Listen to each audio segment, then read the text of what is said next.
কারণ আমার আল্লাহ বলেছে বান্দারে নারীদেরকে পায়ের মাটি দিয়ে সৃষ্টি করি নাই, নারীদেরকে হাতের মাটি দিয়ে সৃষ্টি করি নাই, নারীদেরকে মাথার মাটি দিয়ে সৃষ্টি করি না।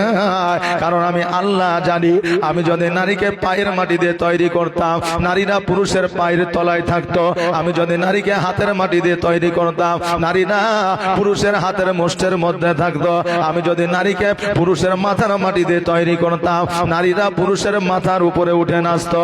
কিন্তু আমি আল্লাহ পায়ের মাটি দিয়ে তৈরি করি নাই, হাতের মাটি দিয়ে তৈরি করি নাই, মাথার মাটি দিয়ে তৈরি করি নাই, আমি পুরুষের বুকস্থলের বাম পাজরের মাটি দিয়ে নারীকে তৈরি করেছি। এই জন্য নারীর স্থান পায়ের তলে নয়, হাতের মুষ্টিতে নয়, মাথার উপরে নয়। আল্লাহ বলে প্রত্যেকটা স্বামীর কাছে প্রত্যেকটা স্ত্রীর জায়গা হলো বুকস্থলে, হৃদয় মাঝে। জোরে বলেন সুবহানাল্লাহ। নারীরা গোলাপ